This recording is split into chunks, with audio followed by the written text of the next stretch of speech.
아침에 네. 뉴스를 봤는데 트럼프 대통령은 김정은에게 까불지 말라고 네. 아주 지금 매일 이렇게 네. 지금 말씀을 하고 계시고 또 그 뭡니까 김정은이는 또 김정은이 나름대로 뭐 괌을 뭐 폭격하겠다 뭐 이렇게 네. 지금 위협을 하고 있어요. 네.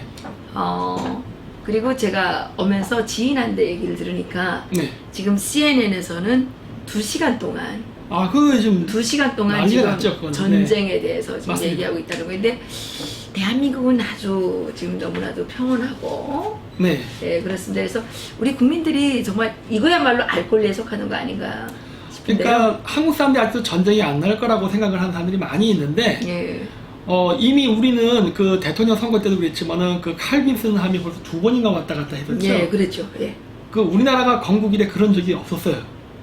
그렇게 그렇죠. 항공모함이 네. 여러 번 왔다가 이게 미국의 항공모함 움직이면 그 돈이 얼마입니까? 그러게요. 미국이 그렇게 돈을 써가면서 아무 생각 없이 오는 짓은 하지 않죠. 예. 반드시 목적이 있고. 그리고 건국에 이렇게 최대의 위기가 지금 돼 있는데도 불구하고 평화가 지속될 거라는 거는 너무 아니란 생각이죠. 그렇죠. 네. 이게 저는 지금 딱 지금의 그 여러 가지 상황을 보면 네. 6.25 전쟁 날 때의 상황하고 거의 비슷해요. 많이 비슷해요. 국내 정치도 그렇고 주변 상황도 그렇고 네. 굉장히 비슷한데 그리고 또 대한민국이 이제 그 일제에게 네. 그 침략을 당했던 그렇죠. 예 그때 그 1910년도 그렇죠. 예 그때 가츠라 테프트 조약이 나올 네네. 때가 언제입니까 그게? 연도는 저도 까먹었습니다. 근데 어쨌든 그 저는 네. 1905년인가 그때로 알고 그 있는데 정도쯤이에요. 예. 네. 근데 그때 상황하고 비슷하지 않나. 그래서 코리아 패싱이라는 그 이야기들이 지금 계속 올라오고 있고 그 지금 그렇게 되는데 사실은 상당한 위기죠. 그러니까 그 조선시대 때 우리나라가 일제 식민지가 됐던 그 국제관계학적 측면에서 봤을 때 배경은 네. 뭐였냐면 당시 영국과 러시아는 그 그레이트 게임이라 그래서 예. 러시아는 부동항을 얻기 위해서 남쪽으로 남하를 했고 예. 대영 제국은 그걸 막기 위해서 그 밑에 식민지 도시를 건설하면서 계속 가다 보니까 러시아는 부동항을 찾아 가다 보니까 연해주까지 온 겁니다. 예. 그랬는데 그 당시에 영국이나 그 서방 국가들의 정책은 무엇이었냐면 그동안 이미 아프리카 건국은 식민지를 한 데가 많았기 때문에 그 군대를 주둔하던 포인트가 너무 많았어요. 그러다 네. 보니까 무엇을 생각했냐면 그때 당시에 일본을 통해서 연해주 지방으로 남하하는 러시아를 견제하고자 했습니다. 예. 근데 그게 꼭 일본만이 아니라 조선도 그 후보에는 있었어요. 아. 둘 다 있었는데 문제는 뭐냐? 네. 조선이 국제 정세를 읽지 못하고 아간파 쳐다보면서 러시아로 가버리죠. 그때 판단을 잘못해가지고 이상한 데 줄어섰군요. 그러면서 그러니까 나중에 아간파천하고 러일 전쟁에서 패하면서 고종이 미국에 붙으려고 하니까 미국이 모른 척해 보이지 않습니까? 예. 보호를 못 받죠. 그럼 지금하고 이제- 똑같은 거죠. 그러니까 이게 뭐냐면은 지금도 마찬가지예요. 지금은 러시아라기보다 이제 중국이죠. 중국이 극동적인 네. 팽창해 오는 것을 지금 일본을 통해서 막는 상황으로 가고 있는데 여기에 한국도 포함이 돼 있죠. 그렇죠. 근데 지금 한국이 아간파천하고 비슷하게 그러니까요. 신중이 돼 간단 말이에요. 그러니까요. 그랬다가 만약에 중국이 전쟁에 지면 어떤 일이 벌어질까요? 그러면 우리는 뭐 망하는 거지. 그러니까 코리아 패싱이 그거죠. 이게 지금 우리는 그냥 지금의 페이스대로 그대로 가면 되는데 그러니까요. 왜 갑자기 우리가 외교 노선을 바꾸려 하는 거예요 지금? 이거는 되게 좀 위험한 거고. 머리가 나빠서 그럴까요? 그러니까 이게 국제 정세의 흐름을 모르는 것 같습니다. 제가 봤을 때는. 그러니까 우리나라가 식민지가 된 게 그냥 뭐 이제 좌파 사람들은 뭐 제국지에 야영 먹었는데 그 당시에 우리나라는 뭐 일본이 안 먹으면 다른 나라는 안 먹을 것 같았습니까? 러시아는 우리나라를 보호만 해주고 뭐 식민지를 안 삼았을까요? 그렇죠. 이미 그 당시 우리나라는 이게 누가 먹어도 먹을 수 있는 상황에서 일본이 우리를 먹은 거예요 결국은. 그것도 왜 그렇습니까? 그렇죠. 그리고 그때 조선 그 왕조가 네. 거의 이 국가 경영 능력이 완전히 많이 됐죠. 완전히 유실이 돼가지고 그러니까요. 국가를 경영할 만한 그런 그 능력이 안 돼 있던데요. 그러니까 바깥 세상에서 이 움직임에 의해서 우리가 어떻게 보면 전 세계의 패권 경쟁의 흐름 속에서 희생양이긴 한데 문제는 우리는 그 과정 속에서 일방적인 희생양이 아니라 구제될 수 있는 기회가 몇 번이나 있었음에도 불구하고 우리가 스스로 그걸 거부했다는 거죠. 예. 근데 지금의 우리나라 상황이 너무나도 닮았다는 겁니다. 왜 노선을 바꾸려 하는가? 그러니까요. 이건 안 되는 거죠. 왜 바꾸려고 그러는 거예요? 그러니까 이거는 그 우리나라 그 정치인들이 외교를 모르는 것 같습니다. 그러니까 세상이 흘러가는 그 국제 정세의 흐름을 인지를 못하는 것 같아요. 왜냐면 우리나라에서 동학운동을 얘기 많이 하지 않습니까? 근데 동학운동도 마찬가지로 동학이라는 건 서학에 반대된 개념으로 만들어진 개념 아닙니까? 그렇죠. 예. 그렇죠. 그래서 했던 건데, 그럼 우리 민족끼리, 그것도 우리 민족끼리 아닙니까? 그렇죠. 북한이 그렇죠. 우리 민족끼리 동학이라는 어떤 사상적 배경을 바탕으로 대동단결을 하면은 외세를 물리치고 자주독립국을 세울 것이다. 이거 왜 주체사상이랑 되게 비슷하지 않습니까? 내용이? 주세상이에요. 되게 비슷하죠. 결과가 어땠습니까? 망했죠. 참패죠. 망했죠. 왜? 세상의 흐름을 몰랐잖아요. 그렇죠. 근데 지금 우리나라라는 이 활동이, 이 주사파의 활동을 봐도 이 동학 사람들이 했던 것과 굉장히, 그러니까 젊은 사람들이 들었을 때는요, 굉장히 감성을 건드리죠. 우리 민족의 어떤 무궁한 번영, 뭐 이런 걸 얘기하니까 되게 듣기 좋아 보이는데, 왜 바깥을 안 보고서 그렇게 우물안에 개입을 하게 그런데 생각을 하는 겁니다. 저는 이제 공산주의 네. 이 체제에서 이제 살다가 오지 않았습니까? 네. 우리나라의 어떤 정치인은 그 어떤 동맹보다 민족이 우선이다 이렇게 얘기하는 사람도 있어요. 네. 빨리 해서 이렇게 네, 그렇게 얘기하는 사람 있죠. 네. 근데 저는 그 공산주의 체제를 살아본 네. 사람으로서 그 민족보다 더 중요한 것은 체제 이념이다. 그 시스템이 중요합니다. 네, 전 이 민족은 그리 중요하지 않아요. 왜냐? 지금 김정은은 자기 민족을 그럼요. 얼마나 잔인하게 죽입니까? 네. 그리고 그 민족이라는 자들이 자기 민족을 300만 명이나 굶겨 죽였어요. 네. 그래서 저는 그래요. 어떤 동맹보다 민족이 중요한 게 아니라 어떤 그 민족보다 이념이 중요하다. 네. 예. 우리가 체제 이념을 같이 하느냐에 따라서 동맹이 중요한 거죠. 그쵸. 예. 그러니까 최근에 이제 중국이 일본을 비판할 때 남경 학살을 얘기 많이 합니다. 뭐 30만 명 죽였다 그러는데, 예. 뭐 일단 뭐 일본은 뻥이라고 하는데 죽기는 죽은 것 같아요. 예. 30만 명까지 뭐 어쨌든 죽긴 죽었는데, 문제는 뭐냐? 모태통이 문화혁명이 일으키고 4천만 명을 죽였단 말이에요. 4천만 명 죽였죠. 그렇죠. 일본이 그리고- 우리나라 사람들을 죽였죠. 그리고 근데 또 4천만 명 굶겨 죽였어요. 그러니까 제 말은 거야. 북한은 똑같지 않냐는 거예요. 그렇죠. 일본 애들이 우리나라 사람들 죽였죠. 근데 죽였죠. 그럼 김일성이는 안 죽였어요? 자기 동포를? 근데 일본이 한국 사람들을 죽인 게 300만 명은 안 될 거예요. 그래서 제가 그 얘기를 하는 거예요. 그러니까 예. 그거 가지고도 잊지 말자 일제 침략을 얘기하는데, 왜 잊지 말자 공산당을 왜 얘기 못 하는 거예요? 그러니까요. 왜 똑같은 일인데? 아니 김일성은 전쟁 때 벌써 전쟁을 일으켜가지고 200만이 넘게 네. 죽였잖아요. 또 북한에서 300만 명은 오롯이 굶겨 죽이고 거기다가 총살해서 죽이고 뭐 이렇게 여러 가지로 죽인 게 또 수십만 아니겠습니까? 그 숫자가 일본이 한국 사람을 죽인 학살의 숫자보다도 더 많거든요. 훨씬 많죠. 근데 이게 왜 그러면 제가 자꾸 이 북한 문제를 자꾸 거냐면요, 내부의 배신자가 더 나쁜 놈입니다. 그럼요. 네. 아니 민족이 뭐 중요해요? 사람 막 죽이는데? 아니 우리가 일본한테 당하는 건 외국인한테 당한 거지만은, 왜 그러니까요. 같은 동포라고 해서 왜 우리를 내부로부터 분열시키고 죽이자는 거예요? 이건 더 나쁜 놈이죠, 진짜. 더 나쁜 놈이죠. 근데 우리나라에서 김일성을 때려잡자는 놈은 하나도 없어요. 그러니까 그게 이상하게 되는 거예요. 놈이 아니고. 놈이 아니고. 아니 저는 그런 얘기 합니다. 죄송해요. 아, 이게 네. 요즘에 여기 들어가지고요. 네. 예, 시청자 여러분. 예, 죄송합니다. 그러니까 이게 어떤 판단을 할 때 기준이 논리적이지 않다는 거예요. 맞습니다. 그래갖고 제가 이제 우리나라에서도 그때 그 어떤 사람이 썼는데, 뭐 13억인과의 대화라는 책이 있어요. 예. 그 책의 주제가 뭐냐면 독재 정권은 반드시 무너진다는 거나 비판, 그러니까 뭐 전두환 정권 이런 걸 얘기하는 건데, 예. 그냥 그 얘기하면, 야 그러면 모택통이는 독재자가 아니었어요. 그럼 네? 모택동은 뭐예요? 건국의 아버지 또는 민족의 영웅이라고 그럽니다. 중국 네. 내에서는. 그래서 내가 중국 애들한테도 그랬어요. 야, 일본 애들의 남경 학살 30만하고 모택통이가 죽인 4천만은 어떻게 되는 거냐? 그렇죠. 그랬더니 그거는 그런 거예요. 그거는 우리 민족의 아픈 역사라는 거예요. 그러니까 니들이 죽이는 건 괜찮고 외국인이 죽이는 건 안 된다는 거네. 그러니까. 이런 거예요. 그러니까 이 말이 하나도 안 맞는 거죠. 이 공산주의자들의 얘기를 보면은. 공산주의자들은 야만들이에요. 예, 말이 안 맞아요. 킬링필드도 있었죠. 그렇죠. 그러니까 공산주의 혁명 있고 스탈린도 또 한 2천만 명 죽였지 않습니까? 그렇죠. 그러니까 공산주의가 일어난 나라에서는요, 반드시 대량 학살이 일어났습니다. 대량 학살이 일어나죠. 네. 예. 그리고 지금도 이제 그 사회주의 경제 체제, 이제 그걸 이제 말을 뒤집어서 이제 복지 정책이란 말로 지금 더씌워서 예. 지금 말장난을 하고 있는데, 그렇죠. 예. 네. 교수님 맞아요. 복지 체제라는 거는 사회주의를 하겠다는 거예요. 그러니까 단어를 지금 바꿔 쓰고 있죠. 도둑놈들이에요. 그러니까. 하는데 문제는 뭐냐면 다 좋아요. 근데 다 좋은데 단 한 번이라도 공산주의가 성공한 사례를 보여달라는 거예요. 왜냐하면 자본주의에는 지금 성공 사례가 많지 않습니까? 그렇죠. 많았고, 그게 그러면 또 그런 얘기도 합니다. 자본주의는 서구 열강들만이 자기네들이 먹기 위해서 한 시스템이지 그게 개발도상국에게 적용이 안 된다.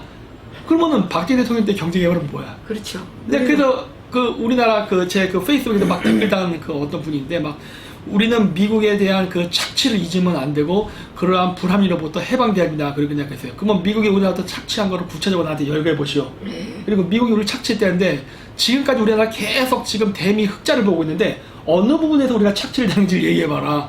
그렇죠. 얘기해봐라. 뭘 착취당했는지. 뭐 착취했어요. 우리한테 띠꼈지. 우리가 뭐 자원이 있어서 석유를 뺏긴 것도 아니고 그런 거 없잖아요. 아니 뭔가. 미국은 사실 한국한테 사기당한 거예요. 아니 그래서 제가 그랬더니 댓글을 안 달더라고요. 그러니까 당신네가 미국이 우리를 착취했다고 했으니까 착취한 걸 열거하셔 그랬어요. 열거 안 한단 말이에요. 그러니까 이런 식으로 감정적이지 이성적이지 못해요. 아니 그러니까 피해 망상증이 있어요. 이게 그 특히 미국이나 일본에 대한 네. 한국인들의 엄청난 그 피해에 대한 어떤 트라우마 같은 게 좀 심한 것 같아요. 그러니까 그건 저게 봤을 때 일종의 정신병이라도 할 수 있는데 정신병이에요. 트라우마는요 극복을 못 하잖아요. 그러면 진짜 정신병이라 되는 겁니다. 그걸 극복해. 그러니까 일본을 이길 수 있는 그 길, 항일은요 우리가 일본보다 잘 살면 다 해결됩니다.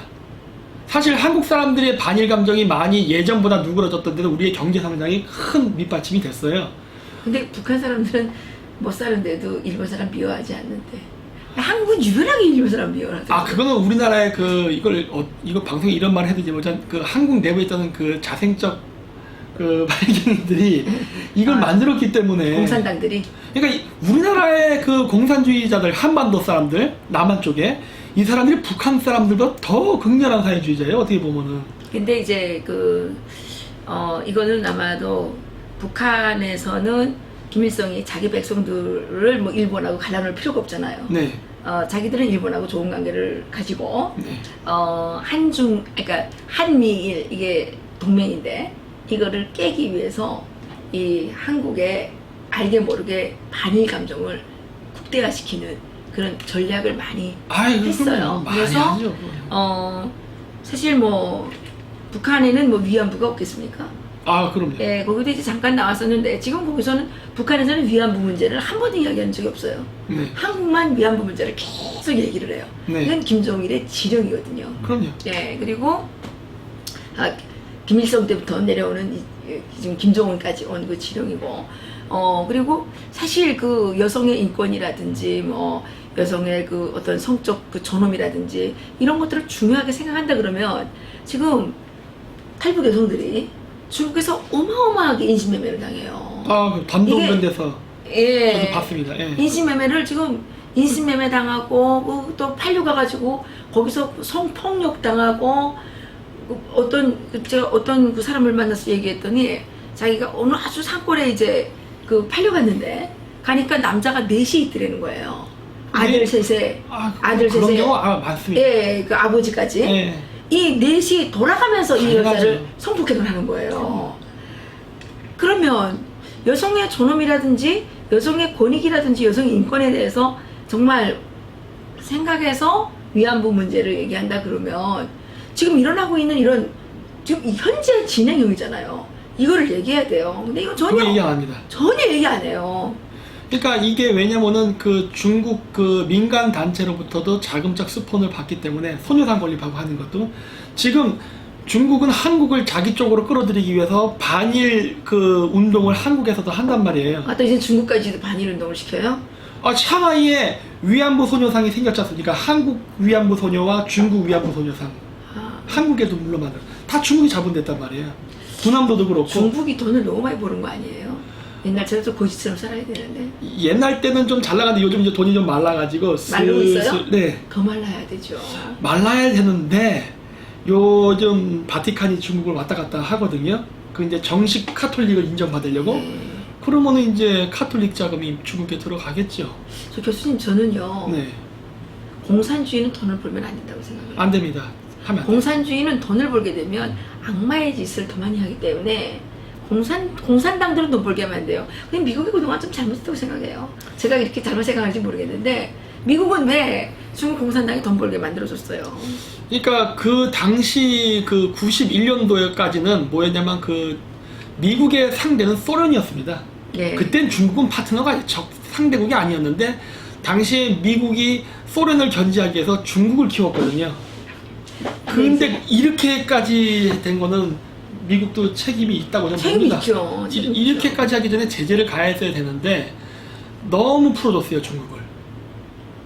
그래요. 근데 아직도 늦진 않았으니까 그냥 지금서부터라도 손 보면 됩니다.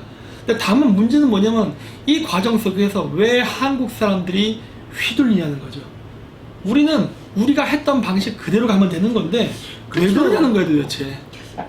그러니까요. 또 어떤 때 보면 바람난 남자 같아 보여요. 왜냐면 바람난 남자는 몸은 여기 있는데 맨날 그 불륜유한데 뭘 갖다 주고 싶어 하잖아요. 네. 그래서 너무 바람이 심하게 나면 막 직문서도 갖다 주고 돈도 갖다 주고 막 딸살림 차리고 막 그러잖아요. 그거 똑같아 보여요. 우리는 지금 짝사랑 대상이 일단 북한이 1위고 지금 우리가 70몇 번을 구애를 했는데 북한이 다 무시하고 막 이제 막 궤변이다 하고 막 욕도 하고 했는데 그 다음에 이제 두 번째 이제 사랑을 고백한 대상이 중국이죠.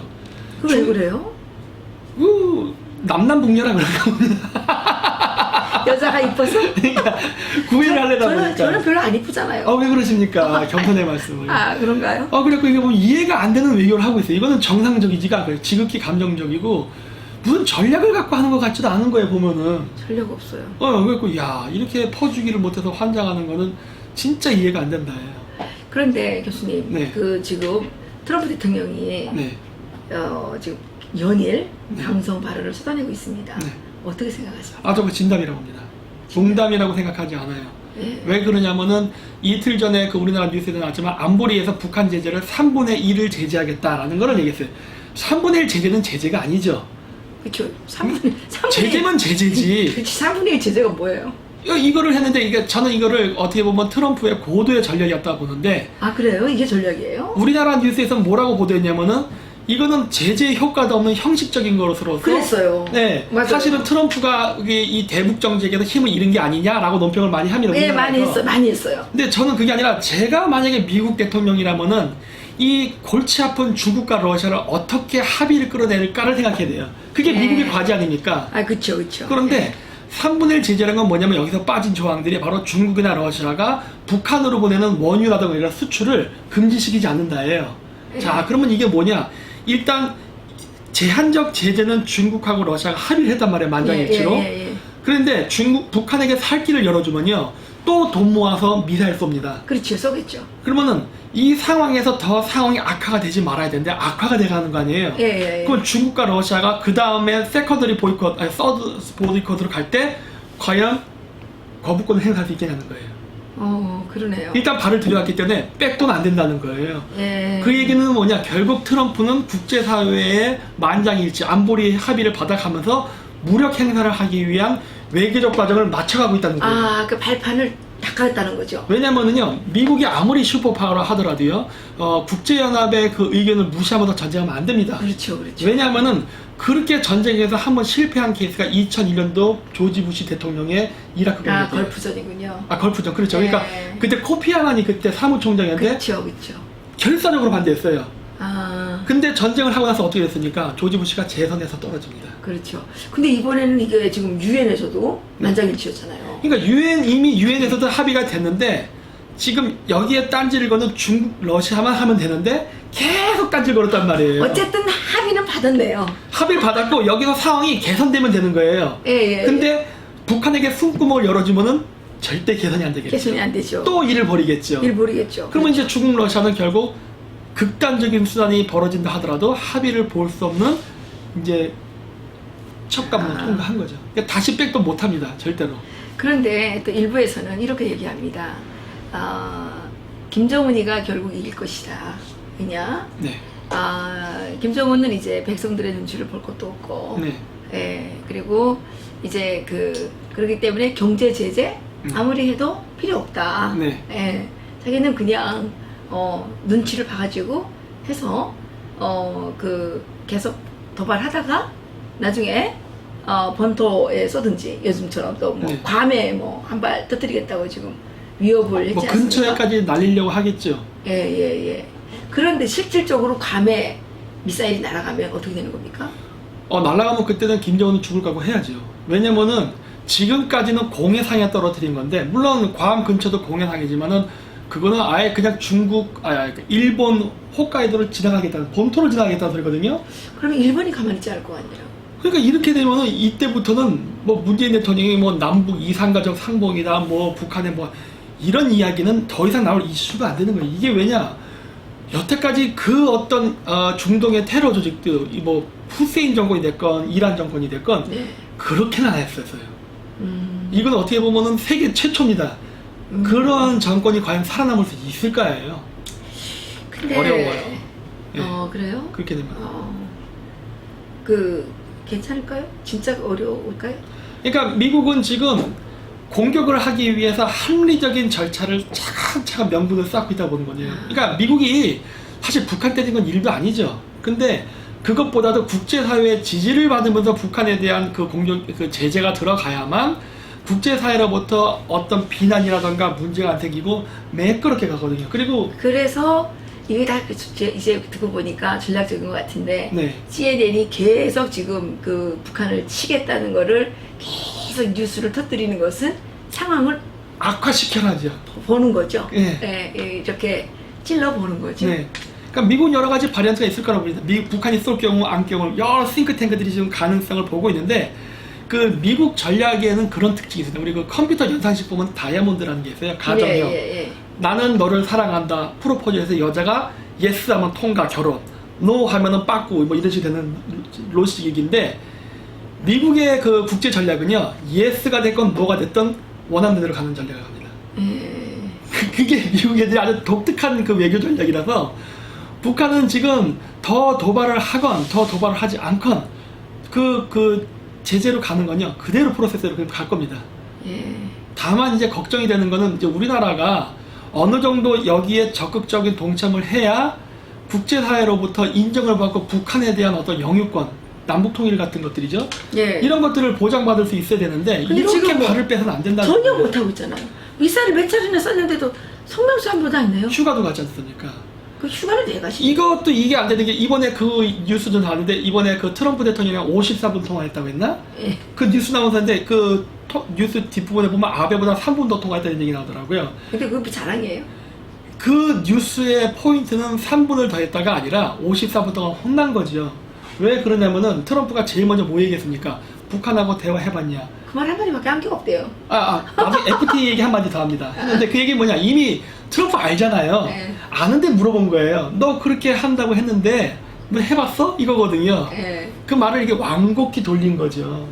그건 어떻게 보면 쫑크를 준 건데 그걸 못 알아들었고 그 다음에 그 FTA 얘기를 했다는 소리는 자꾸 이런 식으로 하면 재미없다는 이야기를 지금 한 거예요. 경제 제재를 이야기하고 있는 거란 말이에요. 그렇죠. 돌려 얘기한 거란 말이에요. 그렇죠. 그 말 뜻도 좀 못 알아듣고 있어요. 그러니까 결국 내가 봤을 때 이거 54부터가 혼난 건데 그것도 못 알아듣고 또 하나는 뭐냐면 그 문재인 대통령 휴가 갔을 때 트럼프 전화 안 받았죠. 안 받았죠. 예. 근데 지금 트럼프 휴가죠. 예. 문재인 대통령 전화 받았죠. 예. 아니 뭐 이런 경우도 다 있냐는 거야. 왜냐면은 미국같이 강한 나라도 자기네 국익에 필요하고 외교 전략에 필요하면 휴가 가서도 전화 받습니다. 그렇죠. 예. 그렇죠. 근데 왜 휴가 가가지고 이런 식으로 이 똥배짱을 부리고 민주노총이 그거를 뭐 연차를 할 때는 뭐 이런 이상한 소리를 하냐는 거예요. 이건 안보에 걸린 문제고 우리의 문제 아닙니까? 근데 교수님, 네. 그 문재인 대통령께서는 대통령 된다면 왜 이렇게 휴가를 자주 가요? 그 대통령은 이렇게 휴가가 많은가요? 물론 법적인 휴가를 쓸 수는 있죠. 근데 아니 사실 2개월밖에 안 됐는데 벌써 3번이나 가셨죠? 많이 아프신가 보죠. 그래요? 근데 뭐 잘 모르겠지만은 왜 저는 그거보다도 더 이상한 건 뭐냐? 왜 미사일 쏘고 나면 그다음 휴가 가냐는 거예요. 그러네요. 지난번에도 그랬죠. 네, 꼭 북한이 미사일을 쏘고 나면 꼭 휴가 갑니다. 그럼 뭐 지령 내려왔나? 지령까지는 몰라도 뭔가 골치 아픈 문제를 의도적으로 피하려고 한다는 느낌을 굉장히 받아요. 왜 누구 눈치를 보는가? 북한식 방법 그런 거 있어요. 뭐냐면 네. 북한에서 이게 이제 결제 받아야 되잖아요. 네. 이게 근데 좀 딱한 결정, 네. 딱한 결제 네. 오면 문 잠그고 가요. 없어져요. 그러니까 도망간다는 느낌을 자꾸 그게 받는 없어져요. 거예요. 그러면 이 결제를 못 받으니까 사람들이 계속 찾아도 그러면 일이 진행이 안 되는 거예요. 그쵸. 예. 그리고 이번에 휴가 갈 때 그 얘기했잖아요. 사드 배치하자. 근데 왜 안 합니까? 한다고 했잖아요, 분명히. 아니 대통령이 휴가 가기 전에 지시를 내리고 갔는데 왜 국방부가 말을 안 듣습니까? 이런 거 이거 경질감 아닙니까? 그럼 국방부 장관 잘라야 되는 거 아니에요? 그러니까 대통령이 내렸잖아요. 북한의 미사일 공격을 보고 야 방어시설 배치해 했는데 왜 안 합니까? 그건 국정농단 아니에요? 이거 국정농단이 아니라 이거는 그 어떻게 보면은 그 상간의 명령에 대한 불복일 뿐만 아니라 그러니까. 이건 미사일이 왔다 갔다 아니 하는 근데 네. 대통령이 했는데 안 하면 그것도 국정농단에 속하는 거 아니에요? 국정농단인데 그러니까 도대체 대통령의 말을 안 듣고 이런 식으로 그러니까요. 자의적인 이러한 판단을 하는지가 난 이해가 안 된다는 거예요. 아니 이거 뭐 이렇게 되면 비선 시대가 아니 있는 이게 거니까 그렇죠. 아니 이거는 뭐 네. 지금 레임덕이 온 것도 아니고 한 달인가 두 달밖에 안 됐지 않습니까? 글쎄 벌써 레임덕 오셨나? 아 그러니까 이게 말이 안 되는 거예요. 그 의사 결정에 프로세스에 벌써 문제가 생긴 게 아닌가라는 생각도 들고요. 아, 뭔가 이게 정상적이지 않은 거예요. 더구나 북한이 직접적인 도발을 한 상황에서 내려진 명령을 국방부가 말을 안 듣는다는 거는 이거는 뭐 나쁘게 얘기하면 내부에 간첩이 있을 수도 있는 것이고 아니면은 반대파가 말을 안 듣는 것일 수도 있는 거고. 그럼 국방부 장관이 가장 문제네요. 근데 그거 이번 정권이 임명한 사람이 있죠 지금. 그러니까 예. 왜 이렇게 말 안 듣는 사람 임명했으니까 그러니까요. 말 잘 듣는 사람 임명해야지. 그래요. 네. 나라에 지금 운명이 걸려 있는 건데. 그런데 이제 지금 북한은 네. 아주 강경대세로 나오고 있습니다. 네. 괌을 폭격하겠다. 지난번에는 워싱턴 DC까지도 뭐 자기네가 폭격할 수 있다고. 뭐 말로는 뭐 만리장성도 쌌습니다만 근데 어떻게 보세요? 전력이 될까요? 그 워싱턴에 쏜다는 소리는 죽겠다는 소리랑 똑같으니까 엄포라고 보지만 네. 구암 근해까지는 쏠 수 있다고 봅니다. 아, 쏠 수는 있는데 그러면 이제 김정은은 수명이 다하는 거죠. 그 짓을 진짜 했다가는. 그럼 김정은이 살 길은 뭘까요? 교수님께서 보시기에. 아 저는 그렇게 생각해요. 그 뭐 주체 사상도 보면 뭐 민족의 무궁한 발전 이런 얘기 많이 하잖아요. 좋은 얘기. 그러니까 그러면 대승적 차원에서 그냥 그 자기가 여태까지 착복한 재산 그대로 가지고 그냥 물러나주면 어떨까 해요. 그냥 망명? 막 안 죽이는 조건으로 나가라 그냥. 그러니까 북한에 있으면 안 돼요. 그러니까 어디 스위스고 가 살고 스위스도 유학파 아닙니까? 네. 가 살고 이제 북한은 더 이상 이렇게 하지 말고 그냥 우리에게 좀- 그러면 네. 저희들이 이제 김정은에게 네. 우리가 좀 너를 리무버하기 위한 제거하기 위한 어떤 그런 현상금을 좀 모금하고 있는데 네. 이거까지 얹어서 그렇죠. 줄 테니 네 죽을래 나갈래죠. 가라. 그렇죠. 그게 더 그러니까 죽을래 나갈래 이렇게 해야 된다고 봐요. 돈을 좀 그냥. 모아서 주면 네. 돈 지금도 돈이 많아요. 왜냐하면 네. 작년도에 쓴 돈이 얼마냐면 7,575억 원을 썼어요. 그러니까 7억 5천만 달러 정도 썼죠. 어이구. 예, 그러니까 이게 안 돼요. 이거는 근데 걔는 죽어야 돼요. 그러니까 그 뭐 제일 바람직한 일이지만 본인이 좀 명예로운 퇴진을 할 수 있는 거 아닙니까? 근데 안 되면은 명예로운 이제- 퇴진을 하기에는 나이도 너무 젊었고 네. 또 소비력이 너무 심하고 이렇게 그리고 갖고 있는 권력이 너무 달죠. 그래서 포기 못 할 거라고 봐요, 저는. 예, 그래서 죽을 수밖에 없네요. 그러니까 결국 그 김정은이가 이렇게 나가는 거는 결국 스스로의 죽음을 자처하는 거지. 이게 결코 벼랑끝 외교가 아닙니다. 이게 왜냐면 예. 김일성이나 김정일도 이런 식으로는 하지 않았거든요. 근데 보면은 이게 부자 3대라고 이건 너무 망나니 짓을 하니까 그게 아니고 왜냐면 그게 이제 김일성 때는 확고한 왕조를 만들었잖아요. 네. 확고한 왕조를 만들어서 자신감이 있었어요. 그리고 그때는 배급제도라는 진짜 노예 제도가 있어가지고 사람들을 다 컨트롤했죠. 그쵸. 그랬는데 이제 그 김정은의 아버지가 이 배급제도를 말아먹은 거 아니에요. 네. 말아먹어서 이게 이제 그 통제 기구가 없어진 없어졌죠, 거예요. 지금. 없어졌으니까 이게 이제 사람들이 말을 안 듣는단 말이에요. 옛날처럼 뭐 그냥 김일성 얼굴만 쳐다봐도 막 사람들이 눈물을 줄줄 흘리고 그 뚱뚱하네 어디 갔어 이렇게 물어본대요 지금 북한 주민들이. 그러니까 그 할아버지와 아버지가 누렸던 어떤 그런 그 카리스마적 이제 그런 건 그게 없는 지금 거죠. 없죠. 네. 그런데 김정은은 또 이제 젊었으니까 이 욕구가 충만하단 말이에요. 그러니까 뭔가 이제 자기가 이거를 이렇게 끌어오려고 하다 보니까 이제 잔인한 공개 처형을 그렇죠. 계속 할 수밖에 없고 걔가 뭐 특별히 뭐 마음이 고약해서라기보다도 걔도 어쩔 수 없어요. 지금 그렇게 할 수밖에 없어요. 아니 시진핑도 요즘 군사 퍼레이드 이렇게 잦아졌지 않습니까? 그러니까 공산주의자들이 그 권력 강화시키는데 제일 많이 쓰는 게 바로 군사 행동이에요. 그러니까. 너 까불지 말아요. 나 힘세. 걔네들은 이거예요. 폭력이거든요. 그러니까. 근데 내가 진짜 웃기는 게 우리나라의 민주화 투사들은 왜 다 공산주의를 좋아해요? 폭력을 사랑하죠. 아니 민주화는 폭력 독재를 싫어한다며요. 아 그러니까 평화를 좋아하잖아. 평화를 좋아한다 그러면서 이 사람들은 또 폭력을 좋아해요. 그러니까 항상 공산주의의 특징이 내로남불 해갖고 말과 행동이 항상 틀리지 않습니까? 네. 그러니까 뭐 그건 걔네들의 그 굉장히 고약한 버릇이라 저는 봅니다 지금. 그래서 그러면 우리가 김정은에게 만약 여기 편지 한 장을 쓴다고 한다면 그래도 네가 네. 그 옛날에 살던 거를 너무 생각하지 말고 네. 이제라도 인간답게 사는 길을 택해서 네. 빨리 너의 그 아름다운 부인과 네. 그 예쁜 딸과 네. 그 가족들을 데리고 빨리 나가라. 그렇죠. 빨리 나가라. 몰디브 가서 모히또 마시고 살아라 이렇게. 예. 좋은 말 날 때 빨리 나가라 이렇게. 빨리 나가라. 그러면 우리가 너의 그 이사 비용이라든지 이런 걸 좀 네. 보태주겠다. 이런 제안을 해볼 수 있겠네요. 안 되면은 그 이제 암살 작전 들어가야죠. 그 혹시 미국 영화 랜섬이라는 거 혹시 보셨습니까? 그 요즘은 유명하다 그러세요. 랜섬 영화가 랜섬 웨어 말고 랜섬이라는 영화. 영화. 그게 멜 깁슨이 나왔던 영화인 것 같은데 그 부잣집 못 봤어요. 딸을 그 납치범들이 유괴를 해갖고 돈을 내고 하니까 나중에 아빠가 빡 들어서 어떻게 되면 돈 박스를 딱 테레에 올려놓고 지금서부터 내 딸 얼굴 보여주고 이 딸을 납치한 납치범을 잡아온 적이 이 돈 다 준다 그래서. 됐네요.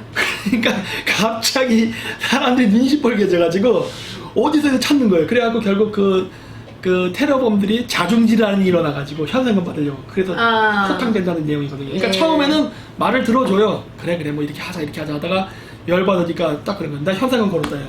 내가 여태까지 좋은 말 할 때 갖고 오라고 했는데 니 안 했지. 내 딸이 난 죽었다고 생각한다. 그러니까 나 이제 극단적인 선택을 하니까 너 지금이라도 빨리 안 하면 준다 이거 딱 하니까 거의 그 뉴스 보도 나고 1시간 만에 범인이 잡히거든요. 근데 요즘에 그 미국에서 네. 왜 평양 상공에다가 그 삐라 네. 살포하는 연습을 뭐 했다 그래요? 아, 그 삐라 내용은 별거 없다고 생각해요. 그 삐라가 폭탄이 될 수도 있는가? 아니 그러니까 김정은을 잡는데 네. 김정은을 제거하는데 협력하는 자는 돈을 주겠다. 그러니까요. 그거 맞는 거죠. 그러니까 그 영화 랜섬 보고 딱 생각해요. 이럴 때는 시끄럽게 할 거 없이 현상금 걷는 게 제일 빠릅니다. 현상금 거는 게 가장 평화적인 방법. 예. 가장 효율적인 방법이죠. 그쵸. 그럼 우리가 지금 김정은 그 암살 현상금 모금을 하고 있는데 교수님께서도 오늘 뭐 그 좀 돈도 내셨는데요. 네, 오늘 냈습니다. 예. 어떻게 그건 어떻게 괜찮습니까? 저는 원래 이런 거 할 때 이렇게 굉장히 과격합니다. 저는. 그래서 왜요? 뭐 그런 거 신경 안 써요. 저 나중에 사진도 보여주세요. 저 페이스북에도 올릴 테니까. 예. 제 페이스북에 북한들도 많이 옵니다. 예. 아니 근데 보겠죠. 우리가 하는 일이 그게 어떻게 상관없습니다. 그 아주 그 전략적으로 괜찮은 방법입니까? 약간 좀 그걸 좀 우리나라도 그 아이스 버킷화처럼 해가지고 좀 예. 홍보를 많이 했으면 좋겠어요. 홍보를 인증샷을 찍으면서 모금 활동도 하는 식으로 해가지고. 예. 그 제가 네. 사진을 보내드릴 텐데 네. 교수님 페이스북에 올리셔가지고 저도 올리면서 좀 예. 동참해라 이런 동참해라. 식으로. 예. 네, 해서 그래서 우리가 이 상처받지 않고 사는 길은 네. 김정은을 조용히 없애주는 거 아니에요? 안에서 죽여주면 고맙지. 그게 제일 베스트죠. 고마운 거지. 예. 그러면 우리의 이 정말 이 아름다운 건물, 빌딩, 뭐 그렇죠. 이런 이 아름다운 이 산천이 하나도 피해가지 않고 그럼 이제 유지되면서 네.